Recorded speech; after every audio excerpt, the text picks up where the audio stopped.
Welcome to another episode of Tamara Simon's Live and the Real Estate Power Chat. Today we have Hollie Kitchens, who happens to be a brand strategist. She's helped 100 plus entrepreneurs and companies with branding, online presence, from new logos, establishing a brand identity, and podcast launching.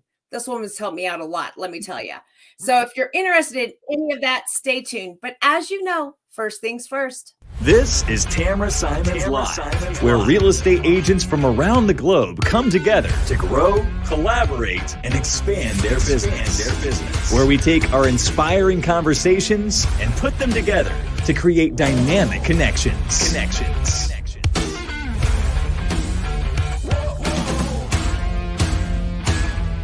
This is the Real Estate Power Chat.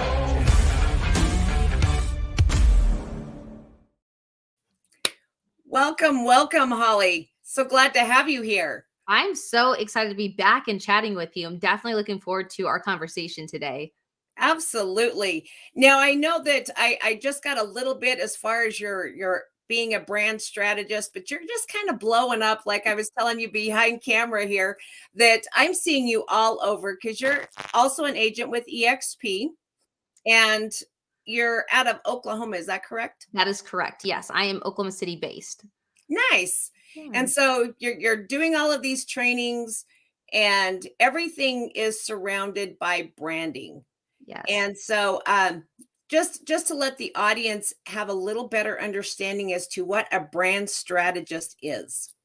So I help entrepreneurs, mostly my clientele are real estate agents just because I'm just known in the real estate space. So that's just my people. But as a brand strategist, I help people amplify their voice, find what makes them unique, and really take that and create an online intentional presence. So what does that exactly mean? That means, like you had said, podcast launching. So helping them establish a podcast, helping them establish a brand identity. So understanding, their psychology and colors, fonts, really appealing to their avatar, their ideal client, also social media strategy. So anything from, like helping them create the content down to things such as like getting featured on GIPHY and story stickers. So it's just really helping identify what makes someone unique, and how they can have their message to market. How can they connect with their ideal client in a way that showcases their personality as well as their unique skill set. I love it. So now I know that podcasting is something that a lot of people don't understand as to how it relates to branding. Yeah. So maybe kind of touch base on that a little bit.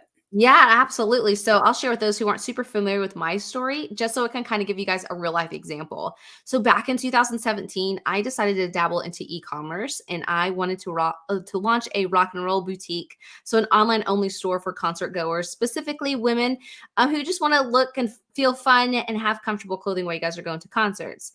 So before then, I was in real estate still. I got licensed back in 2010, but I still hid behind a logo. The broker I was with, I actually was very grateful for. You guys might know him, Jay Kinder.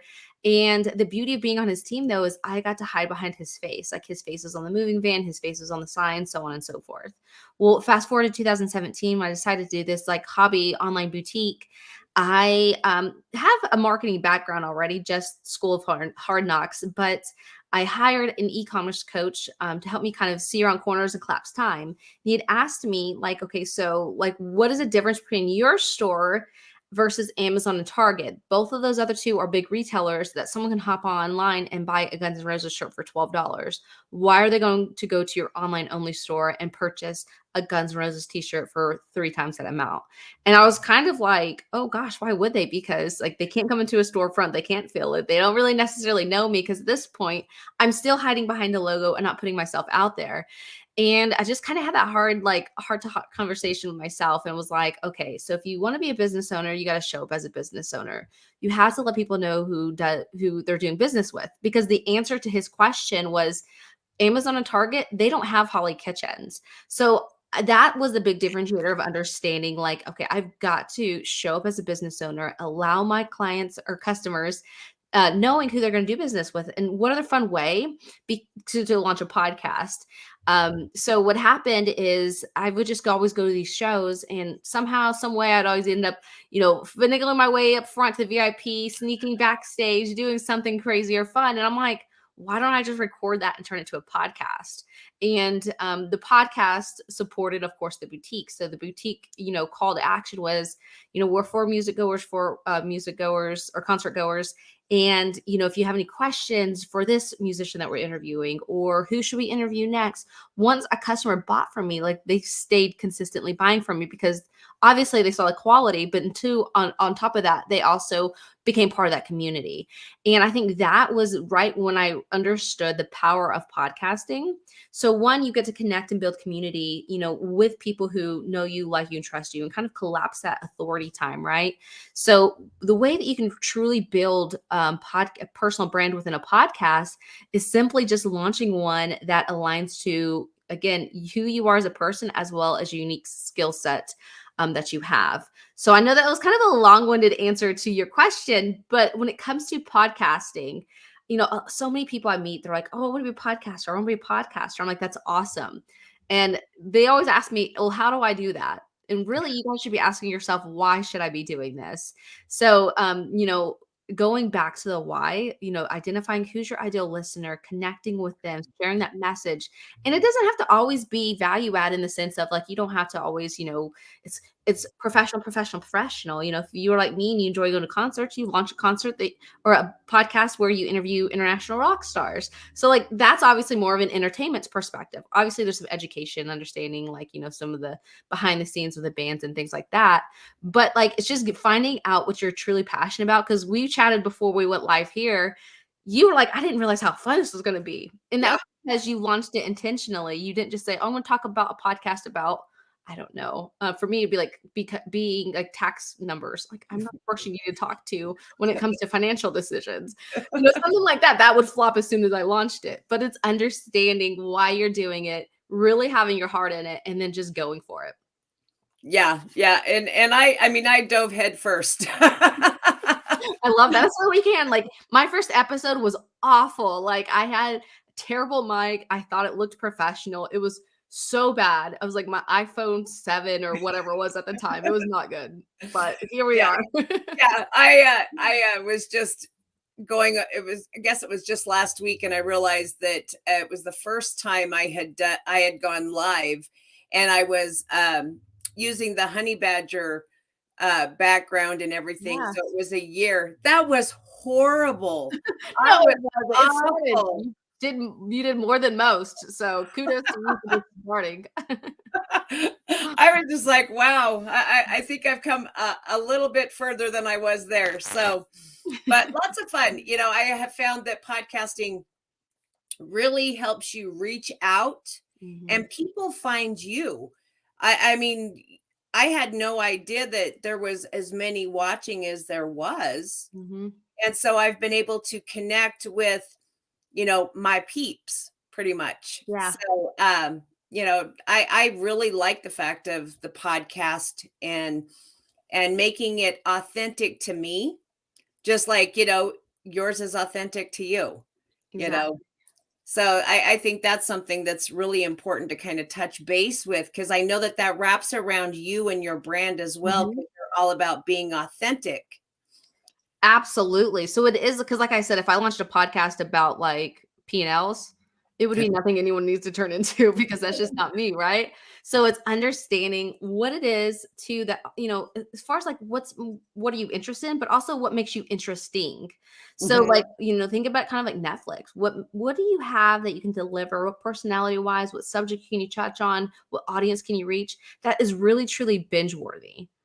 Because we all know if you're for everyone, you're for no one. So understanding who is your ideal client and just putting yourself out there. And so many people have a fear of launching because maybe they're scared of, like, they're going to look silly. Well, newsflash, I hope you look silly, because then you have a chance of going viral, right? So in this day and age, there's nothing bad that can happen of it. Just putting yourself out there, aligning yourself with the brand. And we talked about this too before we hopped on, was like, the amount of people that you get connected to by being a podcast host is literally invaluable. And people don't understand, like, you get to connect with people that you thought was unconnectable at some point, right? People wouldn't have, I'll say this, there's so many people I've had on my podcast, and I'm not trying to say anything mean about them, but they would have never talked to me if I didn't have a podcast. Yeah. Simple, you know what I mean? But I gave them a platform to come on and promote themselves, or to spread their message, or to, share with fans information. So, I always challenge people whenever they want to do a podcast and they want to have guests on and really build that community. It's like, okay, so how are you creating a platform to like, who are you creating this platform for to promote themselves on? And really approaching them in that angle, because, when you guys have these amazing guests on your podcast, that relationship should not stop when that record button goes off. That should be your foot in the door. And I know I don't want to go about too much of your information, but I know you have like a big meeting next week as a podcast with a podcast guest. And that's an incredible opportunity for you, right? So it's taking those relationships, being super intentional with them, but then making sure, like, now that my foot's in the door, I'm going to start really take this relationship, treat it like a bank account, start making deposits into them. How can you help them, whatever their goals are, or how can you help them, just maybe even promotion on social media, so on and so forth. But it's really taking that relationship and expanding upon it. Yeah, absolutely. 100%. And I mean, because the relationship doesn't end here, as soon as this interview's over. I mean, I still stay in communication with you. Yep. I watch you, I see you all over. And I've tried to do that with each individual that I've had on my podcast, because it builds that relationship, and I actually get to know them more and they get to know me more. So I think that's, extremely important for people to understand that this is a great platform for building relationships. 1,000%. I agree with you so much on that. So now I know that you've been doing this a long time. But I thought it was interesting because you actually have what they call the Authority Academy, the Agent Authority Academy. Are you still doing that as well? I don't promote that as much, but I do still have that as a school, if you will, and like online courses.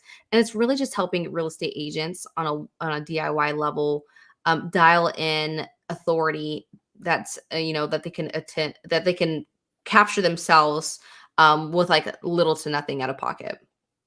Nice. Because I know that you're helping everyone, not you're helping others, entrepreneurs and real estate agents out there, maybe rebrand themselves. Mm-hmm. So let's touch base on what a rebrand actually consists of. Yeah. So like, as we all know, like, trends will change. There was time when like leopard print was super in. There's a time when like, I don't know, just different types of patterns and colors and fonts, especially like the 90s. Like I can't remember, like that old 90s font, like that was so in, right? So that's an example of, when should you rebrand is actually, a good question. Number one would be if you're outdated, if your look isn't really timeless. I always want to have my clients think of evergreen. You don't want to rebrand every 2-3 years, right? And you might really like zebra print today, but if you didn't like it 2 years ago, you're probably not going to like it 2 years from now. So it's understanding that true now versus like if you're known as the zebra lady and that's your brand, well, maybe you incorporate that in your brand, right? Because that's timeless. That's who you are. So I always like to challenge people and think, okay, so how can I be evergreen? How can I be timeless, yet still connect with my avatar? So for instance, if I was a real estate agent that was, I don't want to say targeting, but was going after demographic of, I don't know, like young, like people like 20 to 25, right? And they're like trendy, they're modern, whatever it is. Probably wouldn't use like an older a school like branding approach to them, because they're going to see me and they're going to think I'm old and dilapidated, right? So it's taking that in your brand. If your old brand or current brand is making you feel kind of worn out or outdated, definitely it's time for a rebrand. Obviously, another rebrand reason will be if you are changing companies and you've really branded yourself as this company, and like maybe in real estate, moving from one brokerage to another. I know a lot of people, they unfortunately establish their personal brand with their current franchise or broker's colors information, a color scheme. doesn't mean that they're them. And I will use EXP as an example because I'm with EXP. That would be like me taking my brand and making it orange and blue whenever really the Hollie Kitchens brand is black on black. So it's understanding who you are at your core. But if you feel like things aren't right and it's time for a refresh, for sure it's time for a rebrand. Absolutely. I know I recently did that because I'm with the EXP as well. Mm-hmm. And I've moved from that production space into the agent attraction space. Yeah. And so I had always had the branding as Tamara Sells Utah. Yep. And But now you're not selling Utah anymore. You're that's helping right. people Now sell I'm Utah. international. So it Yeah. doesn't quite work that way. So I went through and had to do a rebrand because it didn't align anymore. Exactly. Absolutely. That's a classic example that people can see right then. And then too, it's so funny when people are talking about establishing brand, a lot of people have a brand kind of already established. They're just so chaotic in their messaging that it doesn't stick or doesn't seem consistent. So, I also challenge people, to look back at their content, like what messaging are you put out there that's getting the most engagement on it. That's the type of messaging that your current audience is already gravitating towards. So like write down like, what are those topics at hand, things like that. That can be keywords that can be associated back to your brand. So, and then just going from there and making sure you universal, like polished look and feel. Cause I know for you have a professional podcast that you run.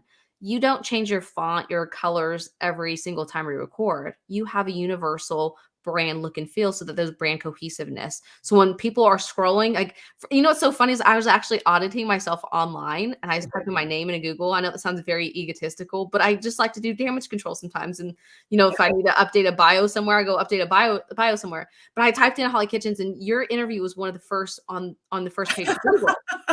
But I can tell you this though, like I saw it as soon as I saw it, I knew who you were, and that just shows that you have brand, cohesiveness that you're showing across. And I think that was like last summer that we did that interview.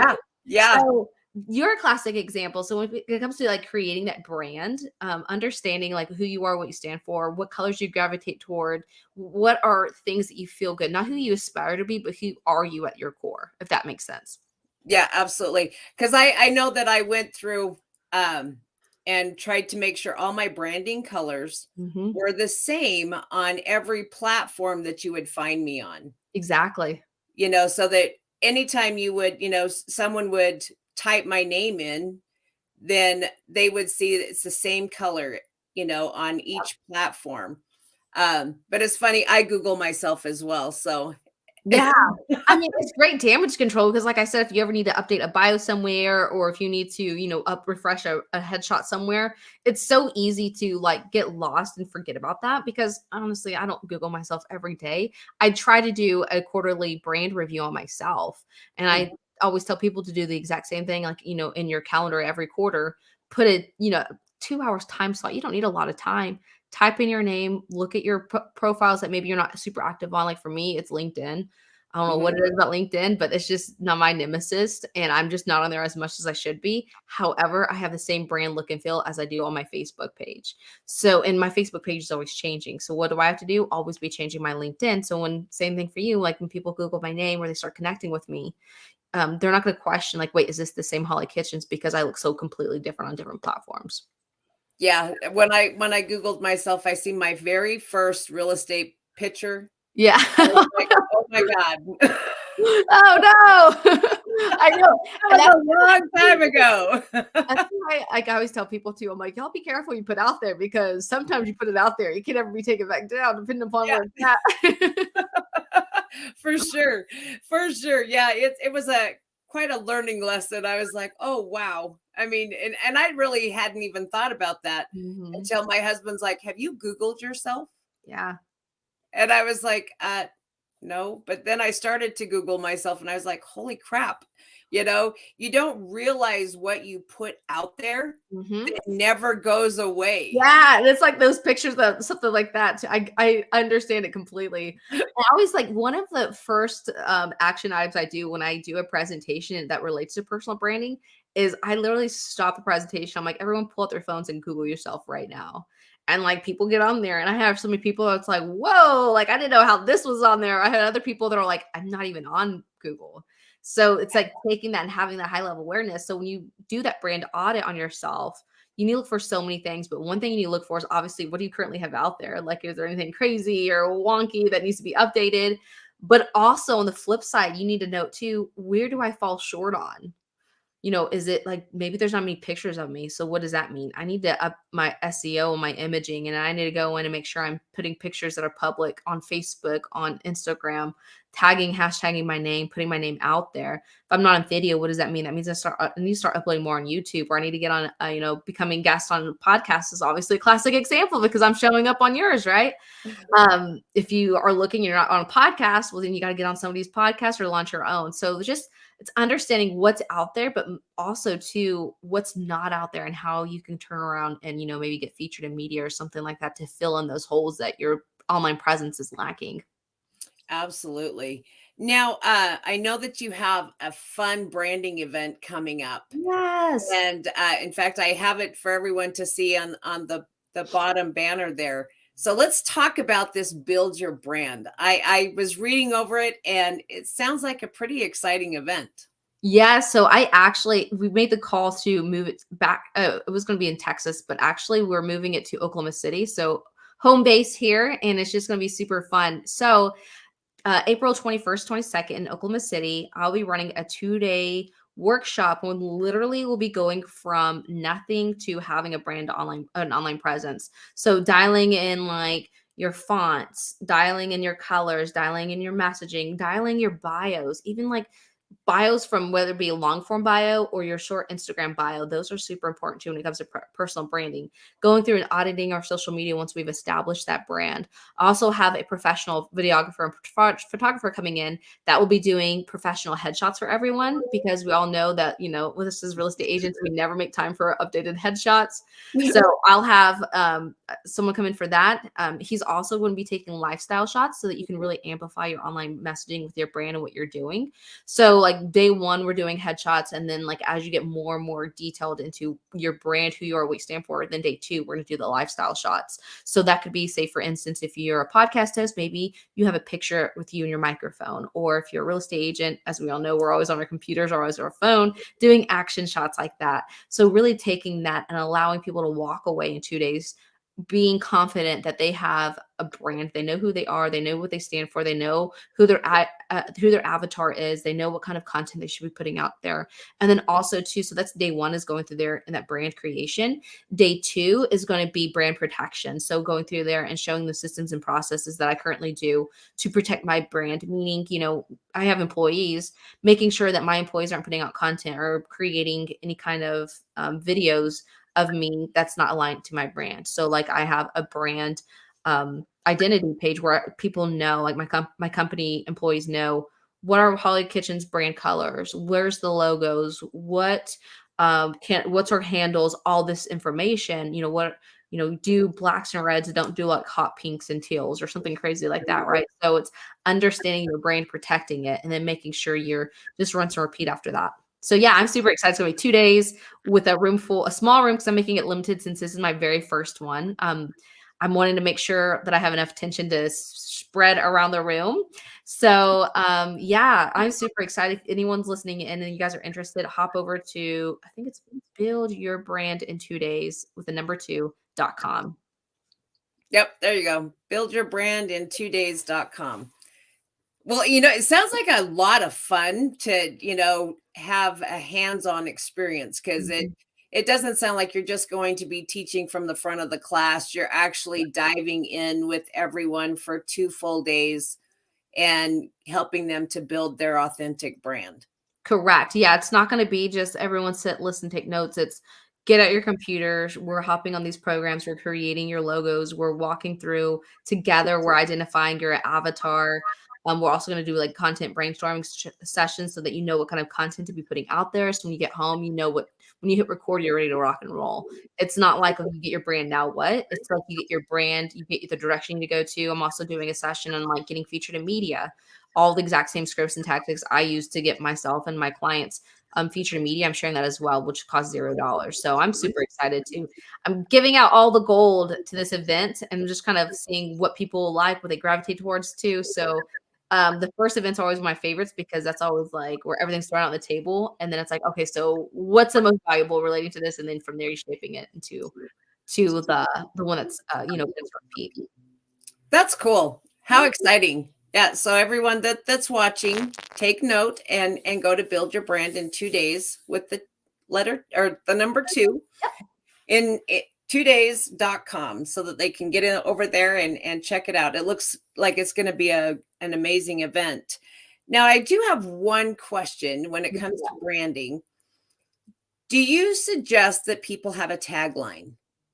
I mean, absolutely. I feel like your brand should state what you do, unless if it's like Hollie Kitchens Real Estate and that's like your company name, which obviously that tells me what you do. I think having that tagline will help really speak to who you are and what you stand for. So it wouldn't be Hollie Kitchens and then like an inspirational quote. It would be Hollie Kitchens, and then what do I do, right? Mm-hmm. Good to know. Because I've always been kind of curious about that because, I've always had a real estate tagline. Mhm. And now is there like some notes to take when they're actually coming up with a tagline? Should it be, short and sweet? You You know? you definitely want it short and sweet. You don't want anything that's long. So for instance, for Hollie Kitchens Incorporated, for my branding company, what we use is established authority versus authenticity. So those are 2 things that we help you do. We help you establish your authority in your marketplace, and then we help you embrace the authenticity so that you show up who you actually are versus like the fake Fugazi phony online that we see a lot of people doing. So like that's just an example of a tagline, right? So going through there and understanding how can I short and sweetly tell people what it is that we do. Nice, nice. Well, I know that you are extremely busy and this has been a ton of fun. So much fun. And I appreciate you coming back now for the second time. It won't be the last. No, not at all. It's just a continuation. Absolutely, absolutely. So is there anything that you'd like to, just throw out there so that people, can take note and maybe incorporate a little something in their business now? Yeah, I would say I would challenge those listening in. If you guys are really wanting to establish a personal brand, identify 3 to 5 keywords that you associate with your brand. So for me, it's like podcasting, it's content creation, it's real estate, because like I said, I'm in real estate, but also too, almost all my clients are real estate agents, right? It's getting featured in media or like some kind of PR type, words like when it comes to that. And taking those keywords and making sure you're, oh, and also obviously personal branding is another keyword of mine. So taking those keywords and making sure you're incorporating into your content. Maybe it's a social media post, maybe it's a blog post, a video that you're doing, making sure that your brand is always connected with those 3 to 5 keywords. So for real estate agents listening in, maybe it's luxury, maybe it's first time home buyer, maybe it's new construction, maybe it's investors, maybe it's empty nesters, so on and so forth. You guys get the direction I'm going in, but taking those keywords and making sure you're always associating your name with them. Because what's going to happen is we're going to start Googling your name. We already know this. They Google your name, and what will pop up is those videos, those content pieces you put out, associating yourself with those brands, with those keywords. So I think, who do I really love serving? Who's my ideal client? How can I reach them? And just starting tomorrow, hit go and start that content that's associated with them. Wonderful. Now, anyone that's interested in knowing more, go to holliekitchens.com. You'll find all kinds of information there because she has a great resource page as well. So, but thanks so much, Hollie. I really appreciate your time today. And as you know, we will be back around next week. Thanks again, Hollie. Thank you.